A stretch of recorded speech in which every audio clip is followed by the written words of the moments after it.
Hi, welcome back to Popsicle, or a mix of pop and classical, where I will be posting a series of videos explaining the basics of arranging pop songs for piano. So in this current series, we'll be discussing pieces I've hand-selected that represent music through the decades, starting from the 1950s and working our way up to today. So in my last 4 videos, we discussed some of the most famous songs from the 50s to the 80s, and for this video, we're making our way to the 90s, where grunge, a blend of punk and metal and alternative, completely took over the scene. It was a new style of music. And one of the most famous grunge bands to emerge in the scene was Pearl Jam, led by frontman Eddie Vedder. They formed in Seattle in 1990, and some of their most famous songs include Last Kiss, Yellow Ledbetter, Alive, etc.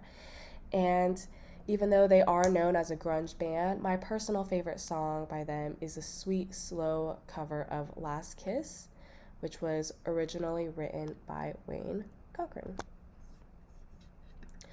So now let's look at the actual arrangement itself. So the BPM is quarter note equals 100. The original is 112, but I wanted to slow it down since the students are still sight reading. It's not really because there's any really tricky rhythms, but it's still a slower song, so I'd rather them go slow than fast. The key signature is in the original G major, easy enough for the students with just one accidental, and it starts out with a pickup note exactly like the voice does in the song. And as you can see, the main singing melody continues throughout the right hand. It starts here with the first verse.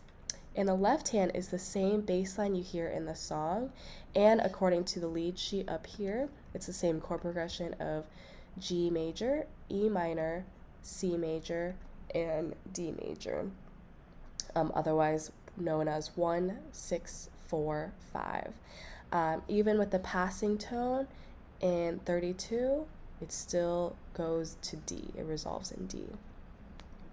The rhythm is a little simplified compared to the song. For example, in measure 8, right here, I could have written either what I have now or like a dotted quarter note, but I chose eighth notes and ties to better match the rest of the piece since the tie might throw them off with their subdividing. So that's why I chose to do that.